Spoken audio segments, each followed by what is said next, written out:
여러분 안녕하십니까? 역사적 진실은 알려진 사실과는 상당히 거리가 있다는 점을 우리는 살아가면서 자주 경험을 하게 됩니다. 오늘은 지금부터 한 30여 년 전에 벌어진 대선 부정선거 투쟁, 그 중에서 구로구청 사건, 또 구로구청 우편 부정투표함 투쟁 사건, 이렇게 알려진 그 사건에 대해서 조금이나마 조명을 해볼까 합니다. 이 구로구청 사건, 흔히 구로농성 사건 또는 구로구청 투표함 탈취 사건, 이런 식으로 여러 가지로 지금 불리고 있는 사건이 있습니다. 그것은 1987년 13대 대통령 선거 과정에서 벌어진 사건인데요. 이 사건에 대한 시각은 선관위 쪽과 시민들 간에, 그때 당시에 선거농성에 참여했던 분들 간의 시각차가 굉장히 큽니다. 그 사건의 중심 인물들을 제가 몇 사람 만나보기도 했고 인터뷰도 했는데, 이 사건은 앞으로도 계속해서 재조명이 반드시 이루어져야 될 아주 중요한 사건이라고 봅니다. 그 이야기를 잠깐 오늘 좀 풀어볼 건데요. 먼저 1987년 13대 대선 과정에서 서울 구로구청에서 부정투표함이 발견됐다라고 해서 시작된 이 사건 당시에 그 문제의 투표함, 부정투표함으로 알려진 그 투표함을 2016년 7월 21일 날 한국정치학회와 중앙선거관리위원회가 선거연수원에서 개표하는 행사를 했습니다. 무려 29년 만에 그동안 그냥 보관만 하고 있었던 낡은 그 투표함을 29년 만에 뚜껑을 연 겁니다. 그런 행사를 가졌어요. 그리고 중앙선거관리위원회는 그 한국정치학회에다가 이제 이 투표함에 대한 검증과 연구를 맡긴 건데요. 용역을 말하자면 중앙선관위가 한국정치학회에다가 준 겁니다. 그래서 이에 대한 용역 연구 보고서가 그때 작성이 됐습니다. 그래서 그 용역 보고서를 정치학회에서 제출을 했는데, 그러니까 연구 기간이 이제 2016년 6월 7일부터 그해 9월 30일까지 이 연구가 이루어졌고요. 연구 책임자는 중앙대학교 손병권 교수, 또 공동연구원으로는 덕성여자대학교의 조진만 교수, 공동연구원 서강대학교 서복경 교수, 그 연구보조원으로는 중앙대학교 김민호, 아마 박사급이겠죠? 그런 분이 이렇게 참여를 했습니다.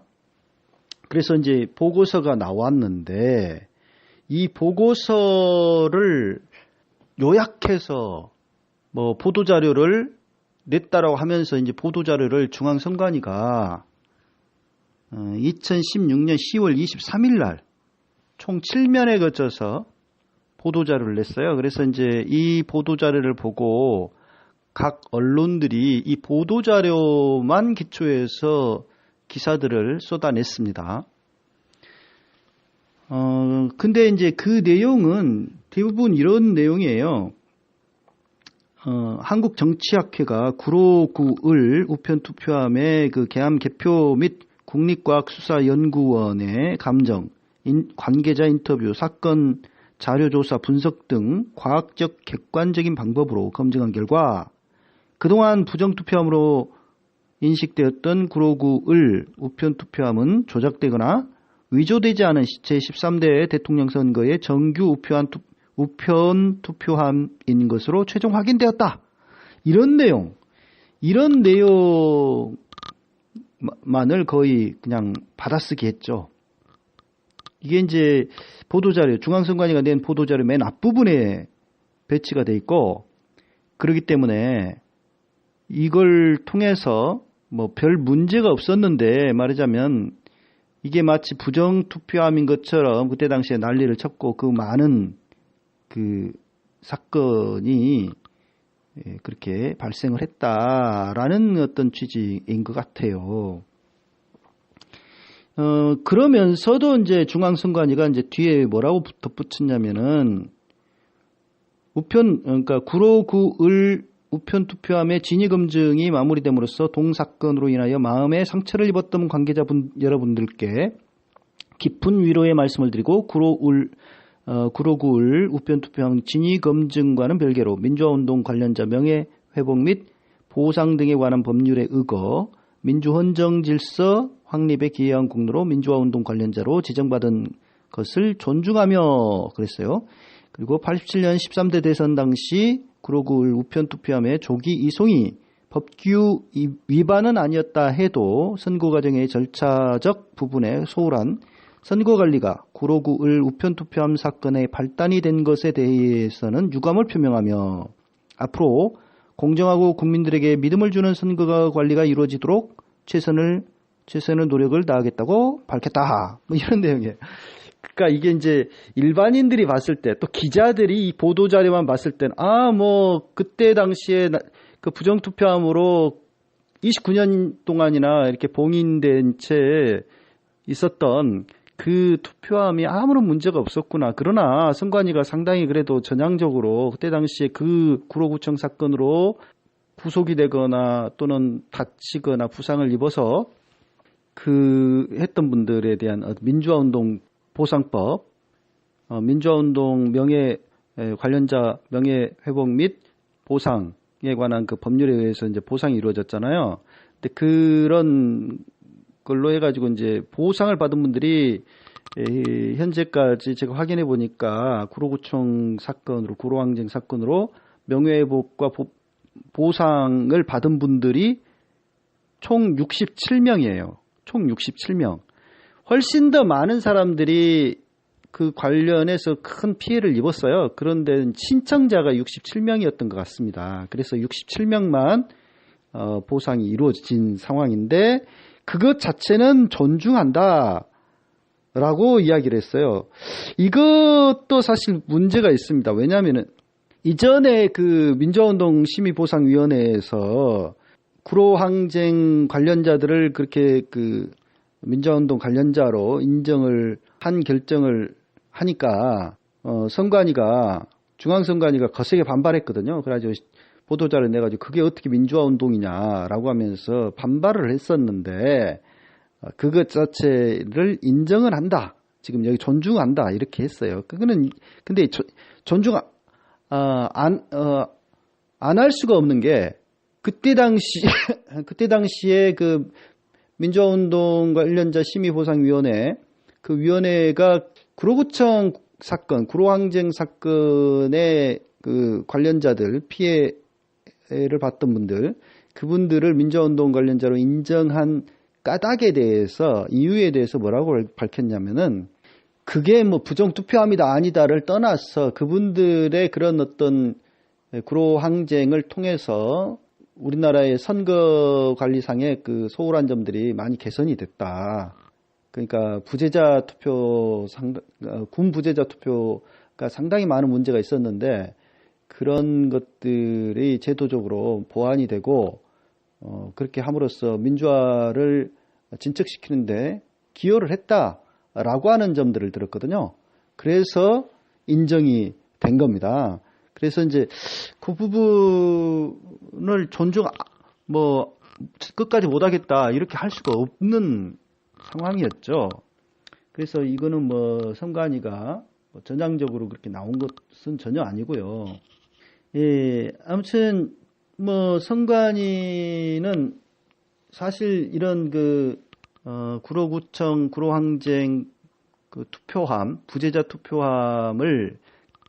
정치학회에다가 맡겨가지고 그 검증을 맡겨가지고 연구하게 한 의도가 있었죠.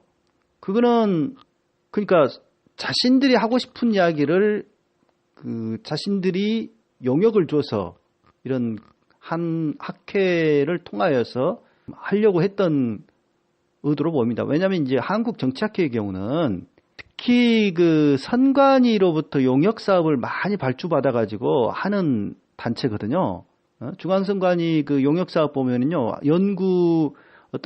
하는 어떤 그런 그 용역 사업의 경우 정치학회가 수주를 굉장히 오랜 세월 동안 해온 것을 알 수가 있어요. 그런 관계입니다. 아주 어떻게 보면 특수 관계라고 할 수가 있어요. 그런 단체에다가 이 연구를 맡긴 것 자체가 의도가 저는 상당히 좀 불순하다. 그렇게 봤어요. 그러니까 답을 이미 정해놓고 그 방향대로 보고서가 작성이 되도록 그렇게 의도했던 것이 아니냐라는 생각을 했기 때문에 저는 뭐 용역 보고서 읽어보나 마나다 이런 생각을 했습니다. 이런 보도자료가 나온 걸 보고. 그래서 별 관심이 없다가 최근에서야 우연한 계기에 의해서 그 용역 보고서 한 160페이지 정도 분량이 되는데요. 그 용역 보고서를 쭉 살펴봤어요. 근데 이 용역 보고서와 이 중앙선관위가 낸 보도자료가 상당히 갭이 있다는 것을 발견하게 됐습니다. 용역 보고서는 나름대로 굉장히 성실하게 연구가 이루어졌다는 것을 보여주거든요. 그래서 오늘 그 이야기를 좀 해보려고 합니다. 이 용역 보고서에는 단순히 지금 중앙선관위가 보도자료에 낸 내용과는 뭐 거리가 있어요. 예. 자, 일단은 지금 제가 구로구청 사건, 구로항쟁 사건에 대해서 이야기를 하니까 이게 뭔 사건인지 전혀 감을 못 잡는 분들이 있을지 몰라서 그 과정을 먼저 좀 설명을 드리겠습니다. 그러니까 1987년 6월 항쟁이 있었지 않습니까? 그리고 그해 7, 8월에는 노동자 대투쟁이 있었어요. 굉장히 우리 사회의 민주화 운동이 화산처럼 폭발하던 그 시기입니다. 수백만 명이 거리로 쏟아져 나와서 민주화를 요구를 했고, 결국 그때 당시까지 이어지던 전두환 정권, 이 전두환 정권이 노태우를 내세워서 6.29 선언을 하면서 직선제를 그렇게 받아들이게 되죠. 그래서 그때 이제 제6공화국 헌법이 마련이 되게 됩니다. 그래서 87년도에 헌법 개정이 이루어지고 헌법상에 그 전두환 시절까지만 하더라도 대통령을 체육관에서 뽑았지 않습니까? 국민이 뽑은 게 아니라. 그랬는데 87년 헌법 개정을 통하여서 비로소 국민이 직접 뽑는 그런 대통령 선거가 시행되게 된 거죠. 그래서 새로운 시대가 이제 군사 독재의 시대가 끝나고 새로운 시대가 열릴 것이라고 국민들의 기대가 굉장히 컸습니다. 그런 상황에서 13대 대통령 선거가 있었던 거죠. 그 13대 대통령 선거는 1987년 12월 16일 날 대통령 선거가 있었어요. 그때 이제 대통령 선거가 벌어지기 불과 얼마 전에, 그러니까 그해 11월 29일 날 칼 858기 사건이 터졌고, 그 김현희가 대선 당일날 그 우리나라에 입국을 하지 않습니까? 그런 정 황당한 일이 벌어졌고, 그래서 북풍 공작에 의해서 노태우가 엄청난 표를 더 많이 얻게 되는 그런 일련의 그 무지개 공작 이런 것들이 있었고요. 그때 이제 그거에 대해서는 신성국 신부님과 더불어서 간간히 제가 인터뷰를 하면서 여러 번 아마 들으신 분들은 이해가 될 겁니다. 그러한 안기부에 의한 북풍 공작이 있었을 뿐만 아니라, 무지개 공작이 있었을 뿐만 아니라 이제 부정 선거가 이루어지게 되는 건데, 그게 이제 그 관련 문제가 바로 이제 구로구청 사건입니다. 그게 뭐냐면은 대선 투표 당일입니다. 12월 16일, 87년 12월 16일 오전 11시 20분경에 구로구 을 선관위 우편투표함 사무실에서 약 5km 떨어진 개표소, 이 개표소로 이제 우편투표함을 옮기고 있었어요. 그러니까 선관위가 투표가 이제 진행 중인데도 불구하고 이 우편투표함, 군 부재자들이 주로 투표한 그 투표함을 개표소로 트럭에 싣고 옮기던 상황이었습니다.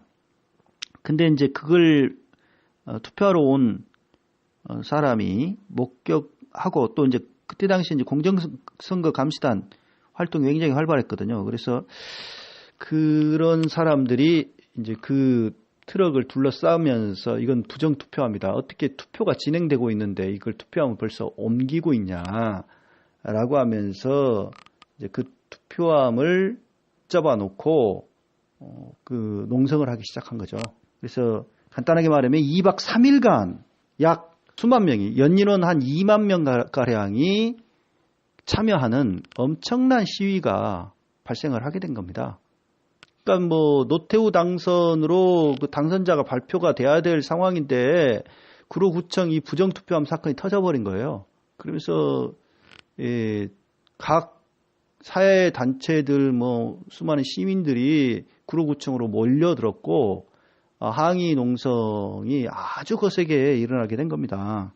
더군다나 이제 그때 당시에 민주화운동 세력이라고 할 수 있는 분들도 이제 이렇게 그 양김의 분열, 그러니까 김대중, 김영삼이 같이 출마를 하게 됐고, 뭐 그러면서 이제 어부지리로 노태우가 당선되는 거 아니냐라고 하는 위기의식을 많이 가졌던 상황이었죠.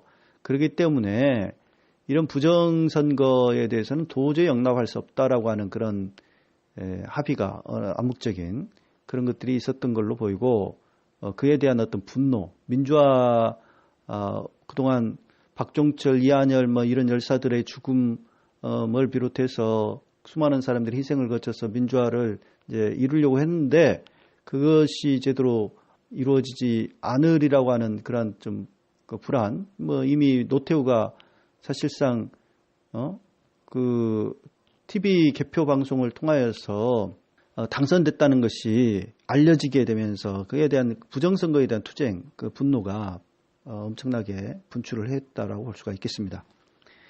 그래서 2박 3일간이나 거기서 이제 점거농성에 들어가게 됐는데 그 과정에서 구로구 을 선관위 사무실, 그러니까 구로구청 내에 선관위가 사무실이 있었어요. 거기에 이제 캐비닛을 보니까 자녀 투표용지 뭐 이런 것들이 있었던 거죠.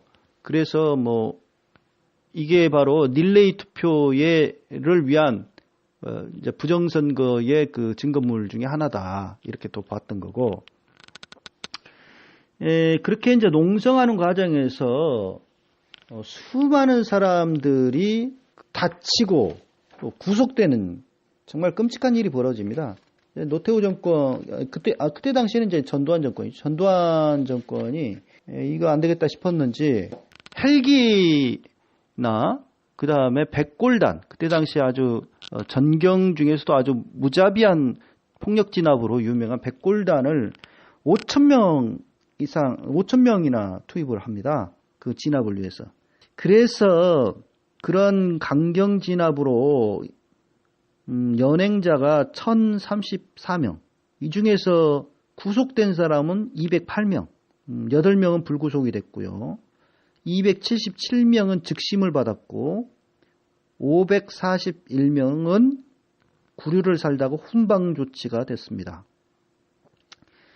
그리고 부상자의 경우는 총 56명이 큰 부상을 입었고요.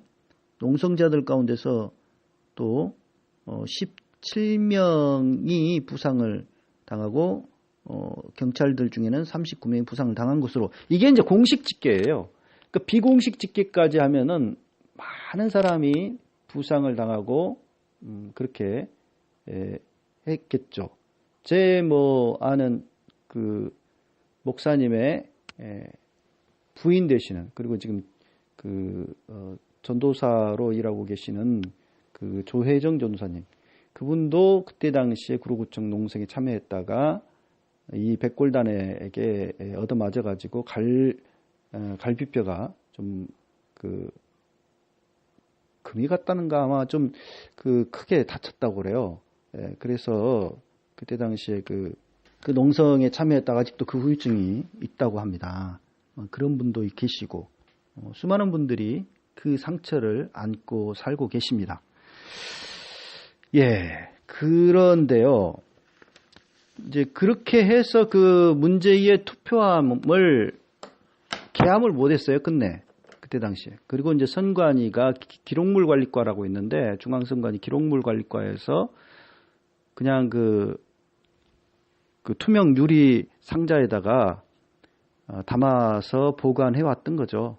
29년 동안이나. 그래서 그 투표함을 열지 않고 열어야 된다, 열어서 검증해야 된다라고 하는 요구들이 간간히 있었는데 계속해서 그렇게 열지 못하고 있었습니다. 근데 이제 민주화운동 30년을 앞둔 2016년 7월에 드디어 그 중앙선관위와 한국정치학회가 공동으로 해서 그 개함 행사를 열게 됐던 거죠. 그리고 이제 여기에는 이제 국가수도 참여를 하게 했고, 또 많은 언론인들도 기자들도 참 거기에 그 개함 행사 과정을 지켜봤습니다. 또 여기에는 이제 구로항쟁 동지회가 이 행사에 대한 반대를 했어요. 그러니까 개함 행사 자체를 반대했었죠. 그러니까 구로항쟁 동지회는 그때 당시에 이제 농성에 참여했던 분들 가운데서 그 모임이 만들어져 있고요. 지금까지도 서로 연락을 하고 지낸다고 합니다. 그때 당시에 그렇게 활동했던 분들. 그래서 이제 그 구로항쟁 동지회는 이 개함 행사가 있다는 소식을 뒤늦게 알고 이거는 안 된다. 어떻게 그 개함을 한 정치학회에다가 맡길 수가 있느냐, 부당하다 라고 하면서 도대체 그 투표함이 정말 그때 당시의 것인지 어떻게 또 알 수 있으며 등등의 여러 문제 제기를 했습니다.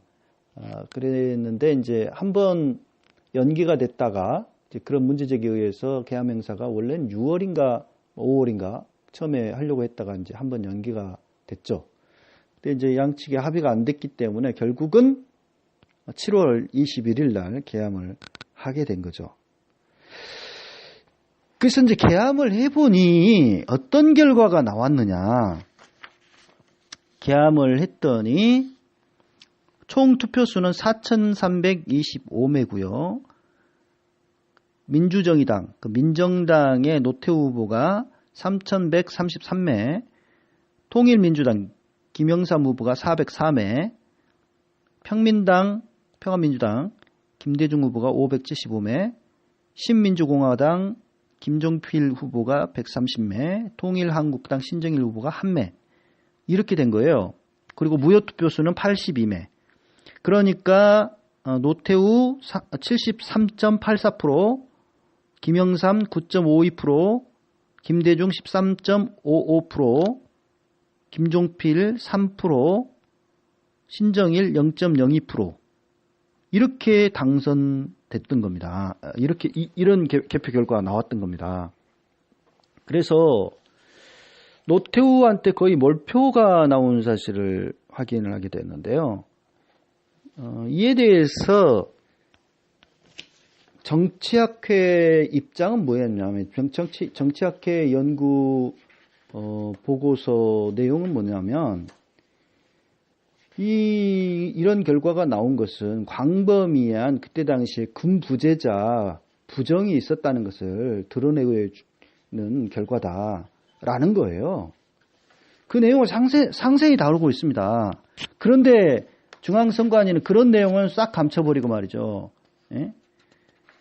자기네들한테 유리한 내용만을 담아서, 그러니까 그 투표함 자체가 바꿔치기 되거나 그렇게 조작된 투표함은 아니다 그것만을 강조하고 있는 것이죠. 이 투표함은 아주 중요한 투표함입니다. 왜냐하면은 그때 당시에 부재자 투표함들을 개함할 때는 일반 투표함과 섞어서 개함을 했어요. 그러다 보니까 부재자 투표함만의 결과를 따로 확인할 방법이 없었습니다. 그래서 부정이 있었던 것 같은데 그 부정을 제대로 객관적으로 확인할 방법이 없었던 거죠. 근데 이 투표함은 개함이 안 되고 말았던 투표함이기 때문에 말 그대로 부재자 투표 결과를 정확하게 우리가 알 수 있는 거죠. 그러니까 군 부재자가 대부분, 그때 당시 부재자는 군대의 투표 결과가 이제 주로 반영이 됐고, 일반 어떤 부재자들 의 경우는 아주 소수였기 때문에 별 의미가 없고요. 대다수 이 우편 투표함의 투표 결과는 군인들이 투표한 내용이에요. 그런데 보니까 노태우한테 몰표가 나왔지 않습니까? 그런데 일반 투표 결과를 보면은 그렇지 않아요. 일반 투표 결과는 어떻게 됐습니까? 전국적으로 노태우가 36.6%, 김영삼이 28%, 김대중이 27%, 김종필이 8.1%를 얻었거든요. 그 차이와 일반 개표의 이 투개표의 결과와 이 구로구의 개표 결과는 엄청난 차이가 있는 것을 알 수 있죠. 그만큼 구로구청 우편 부재자 투표함 자체가 부정 투표함이었다는 사실을 여실하게 보여주는 결과라고 할 수 있겠습니다. 팔팔하게 달려요. 88 대리운전 061-681-8888 1,000원씩 기부하는 대리운전 88 대리운전 061-681-8888 팔팔하게 달려요. 88 대리운전 061-681-8888. 또 한 가지 이 연구 결과에서 주목해봐야 될 점이 있어요. 그래서 이 연구 결과 용역 보고서에서 아주 중요한 것을 건드리고 있는데, 그것은 뭐냐면은 일반 투표함과 그 부재자 투표함을 이렇게 섞어가지고 개표한 곳들 있지 않습니까? 그 결과를 따로 냈더라고요. 그렇게 했더니 전국적으로는 노태우가 60.4%, 그러니까 전체 개표 결과로 봤을 때는 36.6%라고 아까 그랬잖아요. 근데 부재자를 포함한 그 투표소의 일반 투표함과 부재자 투표함을 섞어서 개표한 그 결과로서는 전국에서 60.4%가 노태우가 나왔고요. 김영삼은 17.3%, 김대중은 17%, 김종필은 5.3%, 신정일은 0.1%예요. 그러니까 부재자를 섞어서 개표한 투표함과 노태우를 비롯한 나머지 후보들 간의 차이가 엄청나게 큰 것을 알 수가 있었죠. 그죠? 노태우는 60.4%인데 나머지 후보들은 20%도 안 되잖아요. 그 정도로 현격한 차이를 보여요. 이게 전국적으로 그렇습니다. 전국적으로. 자, 이것을 보면은 우리가 알 수 있는 것이 군 부재자는 대대적인 부정이 있었다는 것을 우리가 알 수 있는 거 아닙니까? 군 부재자 투표, 그러니까 그때 당시에 이제 60만 군이 있었는데 그 많은 군인들의 투표는 노태우 몰표였다는 것을 알 수 있죠. 그러니까 이거는 뭔가 표상의 그 부정이 있지 않고는 일어날 수 없는 일 아니겠습니까? 그래서 이제 그에 대한 그 평가를 이 정치학계에서 하고 있는데 결론부에서 이렇게 요약을 하고 있어요.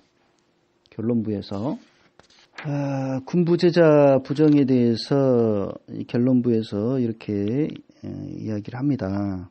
13대 대선 개표 결과와 다양한 증언들을 통하여 군 부재자 부정 의혹이 광범위하게 제기되었음에도 불구하고 부재자 투표함을 일반 투표소 투표함과 함께 개함하고 집계하였기 때문에 추정만 가능하였을 뿐 온전한 증거는 남아있지 않았다. 이런 조건에서 구로구을 부재자 우편 투표함은 그 자체가 당시 상황 그대로 남아있다는 전제가 성립된다면 13대 대선 군 부재자 부정선거의 수준을 가늠하고 증명할 수 있는 유일한 증거자료가 될 수 있었다. 제13대 대선에서 구로구을 선거구 부재자 신고자 총수는 4,529명이었다. 이 가운데 12월 1일부터 구로구을 부재자 우편 투표함 사건이 발생하기 이전까지 구로구을 선관위가 접수하여 우편 투표함에 넣은 부재자 투표수는 4,325표로 알려졌는데 개함 결과 우편 투표함에 들어있던 총 투표수 역시 4,325표로 일치하였다. 이 가운데 노태우 후보 지지표는 3,133표, 김영삼 후보 지지표는 404표, 김대중 후보 지지표는 575표, 김종필 후보 지지표는 130표, 신정일 후보 지지표는 1표로 유효 투표수는 4,243표였다. 무효표는 82표였다. 유효 투표 총수 기준 후보 지지율은 노태우 후보 73.8%, 김영삼 9.5%, 김대중 13.6%, 김종필 3.1% 집계되었다. 당시 구로구을 선거구 전체 개표 결과에 따르면 노태우 후보는 28.1%, 김영삼 후보는 25.4%, 김대중 후보는 35.7%, 김종필 후보는 10.8%를 얻었다. 부재자 투표 결과와의 차이를 보면 노태우 후보는 구로구을 전체 지지율보다 45.7%가 더 높았던 반면 김대중 후보는 22.1%가 더 낮았다. 한편 김영삼 후보는 15.9%, 김종필 후보는 7.7%가 더 낮은 것으로 확인되었다. 라고 하면서 이것은 당시 군 부재자 선거가 자유평등 비밀선거의 원칙하에 진행되지 못한 부정선거였다는 여러 증언의 신뢰성을 확인해 주는 것이다. 이번 구로구을 부재자 우편 투표함의 개함과 개표 결과는 민주화 이후 최초 대통령 선거가 헌법 차원의 민주정체 채택과는 별도로 온전히 민주적으로 시행되지는 못하였다는 점을 확인해 주며 그 이후 많은 시민들의 개별적 증언 내용들이 사실에 부합하였다는 점을 공식적인 기록으로 뒷받침해 주는 중요한 사료가 된다. 또한 한국 민주주의와 선거제도의 진전이 개인적 희생을 무릅쓴 많은 시민들의 노력에 힘입은 바 크다는 점 또한 확인해 주는 역사적인 기록이다. 이 부분이 굉장히 중요한 거거든요. 이게 말하자면은 이 결과는 뭐냐면 87년 13대 대선은 부정선거였다. 그 이야기가 되는 거예요. 13대 대선 자체가 부정선거였다. 라고 하는 것을 자료로서 입증이 구로구을 부재자 우편 투표함 결과로 입증이 된 거죠. 그럼에도 불구하고 중앙선관위는 이 우편 투표함은 부정 투표함이 아니었다. 개함해 보니까 바꿔치기 되거나 조작되거나 그런 투표함 아니었다. 그 이야기만 하고 있는 거죠. 지금 그게 지금 중요한 것이 아니고 이게 자체가 엄청난 군 부재자 부정이 있었다는 것을 여실히 보여주는 결과인데 그 부분은 쏙 거의 중요하게 다루지 않고요. 지금 그 부분은 또 많은 기자들이 선관위의 보도자료만 의존해서 기사를 쓴 나머지 간과하고 있습니다. 경향신문의 백철 기자만 유일하게 이 용역 보고서를 보고서 그에 대한 그것을 좀 다룬 기사를 쓰긴 했습니다만은 그것도 이제 지면상의 한계로 자세하게 다루지는 못했던 것으로 제가 기억을 합니다. 그래서 이것은 굉장히 그 의미가 큽니다. 다 지나가면 옛날 이야기인데 왜 이것을 이제 와서 이렇게 생각하신 분들도 계실지 모르지만은, 그러니까 직선제를 쟁취하고 나서 첫 번째 치른 선거가 이렇게 광범위한 군 부재자 부정 선거였다는 것을 우리가 알아야 되고, 아직도 못 모르는 사람들은, 정신없는 사람들은 그때 당시에 노태우가 당선된 것은 김대중과 김영삼이 분열됐기 때문에, 분열해서 출마를 했기 때문에 민주화 세력이 결국 그때 당시에 집권하지 못했던 거다, 이런 헛소리를 하고 있거든요. 그게 아니었다는 거예요. 군인들이 60만인데 그 표가 말이죠. 그렇게 부정이 있었고 대대적인 군 부재자 부정선거가 있었을 뿐만 아니라 안개부에 의한 무지개 공작, 이 가을 858기 민간인들을 갖다가 그렇게 많은 희생을 시켜가면서 말이죠. 그렇게 노태우 당선에 목을 맸던 거 아닙니까? 결국은 그래서 노태우가 됐고 우리나라가 민주화를 제대로 온전히 이루지 못하는 불행을 우리가 맞이하게 된 거죠. 그것을 좀 생각을 해야 되고 역사를 다시금 이 부분은 재조명을 해서 역사를 바로 잡아야 된다라고 생각이 됩니다. 예, 제가 여기 이 대목에서 이제 좀 소개를 해야 될 증언들이 있어요. 그거는 뭐냐면은 백철 기자가 29년간 잠들었던 선거 부정 의혹 드디어 실체 벗다라는 기사를 2016년 7월 9일 날 썼거든요. 경향신문에. 그랬더니 그 기사를 읽은 시민들이 무려 댓글을 500여 개나 달았어요. 근데 그 댓글을 쭉 살펴보니까 자신이 군대에 있을 때에 어떠한 부정선거 경험을 했는지에 대한 증언들이 꽤 많습니다. 그 중에서 몇 가지를 제가 뽑아서 좀 여러분들한테 소개를 할까 합니다. 에바다라고 하는 아이디를 닉네임을 쓰고 있는 분이 단 댓글에 의하면은 이런 내용이 있네요. 50 시절 강원도에서 군 복무, 12대 총선 보름 전부터 일과 후 정신교육, 내용은 무조건 1번 찍으라는 것, 투표 당일 중대 CP에서 기표한 투표용지를 인사계에게 확인한 후 투표함에 넣었다. 공개투표. 2번 찍은 이에게는 본보기로 인사계에 가전 욕설과 무차별 폭행으로 거의 반쯤 죽여놓는다. 1번 민정당을 찍어야만 폭행을 피할 수 있었다. 이렇게 돼 있고요. 그 다음에 닉네임 초고리님은 군 있을 때에 노태우 찍으라고 중사, 상사, 시옷, 쌍기역, 디귿, 리을리 아주 지랄을 하고 다녔고 뭐 중대장도 아주 대놓고 가재는 개편이라 하더만 더럽고 눈물 났던 기억이 생생하고 병장이었는데 정말 체면이 안 섰다. 지금 생각해도 기분이 영. 그때 당시에도 소신껏 투표하고 불이익을 기꺼이 감수한 소수의 병사들이 있다. 그 이후로 이지문 중위가 양심선언을 했다. 부정선거 대한민국의 본 모습이다. 부끄러움은 죽음까지로 또 가로막는다. 이런 내용이 있습니다. 그리고 팩트체커라는 닉네임을 가지신 분은 84년인가 총선 때 중대장 앞에서 까놓고 투표했다네. 옆 대대는 그거 안 하고 그냥 투표했다가 보안사 투표함 검열해서 야당표 엄청 나와서 중대원 전체가 한겨울에 빤스바람에 완전 군장하고 하루 종일 뺑뺑이 돌았다네.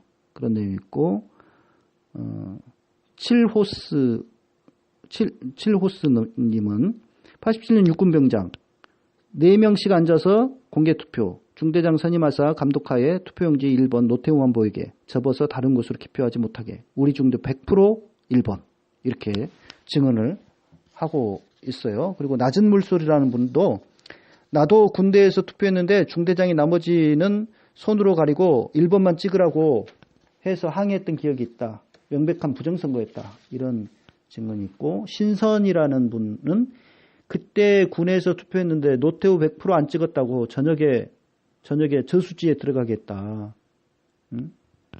그런 내용이 있고요. 솔개의 꿈이라는 분은 87년 선거면 당시 노태우 나왔을 때 난 군대에서 내무반에서 전 소대원이 같이 공개 투표했음. 이런 증언이 있습니다. 그리고 SJHWANG 이 닉네임 쓰신 분은 87년 대선 때 전방사단에서 복무 중이었는데 투표 전 정신교육이란 명목으로 여당 투표를 독려하고 겁을 주더니 투표 당일 전라도 출신 사병 한 명이 야당 투표 의사를 밝히니까 투표 안 시키고 계속 설득. 사병들은 중대장실에서 투표를 했는데 병들이 실시한 투표용지를 투표함에 넣는 것이 아니라 중대장 책상 서랍에 넣도록 했다. 이런 식으로 그 당시 60만 군발의 표는 모두 여당 후보표. 당시 군대 생활했던 사람 누구나 다 아는 사실. 이런 내용이 있고요. 예. 그리고 KOVI님은 나는 당시 군에서 인사참모 운전병이었다. 군 부재자 투표 담당 부서였으니 나도 참 고생을 많이 한 사람 중 한 명이자 부정선거를 도운 사람이다. 나를 포함한 당시 군 생활하는 분 실태가 어땠는지 아마 생생하게 기억하실 것이다.